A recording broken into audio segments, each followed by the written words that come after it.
بسم اللہ الرحمن الرحیم۔ معزز ناظرین السلام علیکم۔ نیاز امام جعفر صادق علیہ السلام، جنہیں کہ ہم کنڈے بھی کہتے ہیں، ان کے بارے میں چند عوامی غلط فہمیاں ہیں اور ان کی اصلاح بہت ضروری ہے۔ اس سے پہلے کہ ہم ان غلط فہمیوں کا آپ کے ساتھ تذکرہ کریں، اگر آپ ہمارے چینل پر نئے ہیں تو ہمارے چینل کو سبسکرائب کریں تاکہ ہماری مزید نئی آنے والی ویڈیوز آپ تک پہنچتی رہے۔ معزز ناظرین، اکثر آپ نے سنا ہوگا کہ لوگ کہتے ہیں کہ کندے کی نیاز کو گھر سے باہر نہیں لے جانا چاہیے۔ ایسا بالکل نہیں ہے۔ کندے کی نیاز کو گھر سے باہر لے جانا بالکل جائز ہے اور اس کام کی کوئی ممانعت نہیں ہے۔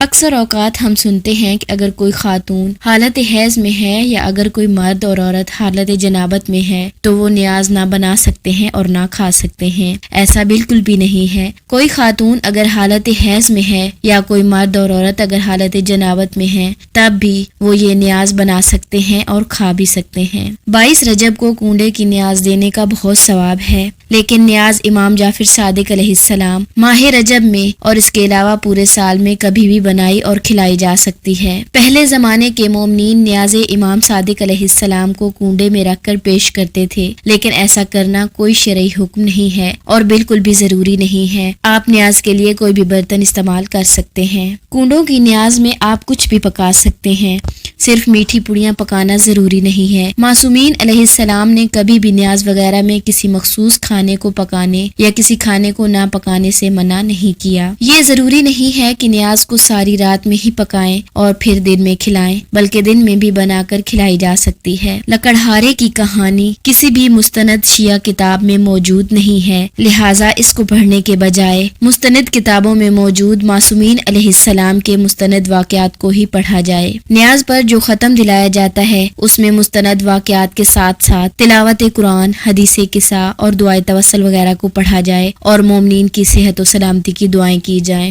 کنڈوں کی نیاز امام جعفر صادق علیہ السلام کے ساتھ منسوب ہے اور اس نیاز کا بہت زیادہ ثواب ہے اور یہ نیاز دلوانے سے رزق میں فراوانی اور برکت ہوتی ہے۔ معزز ناظرین، یہ وہ معلومات ہیں کہ جو ہر مومن کے لیے جاننا ضروری ہیں۔ اللہ تعالی ہم سب کو ان باتوں پر عمل کرنے کی توفیق عطا فرمائے۔ اگر آپ کو آج کی یہ ویڈیو اچھی لگی ہو تو اسے لائک ضرور کر دیں اور کمنٹ سیکشن میں اپنی رائے کا اظہار ضرور کریں۔ وآخر الدعوانا ان الحمد للہ رب العالمین۔ اللہم صلی علی محمد وآل محمد وعجل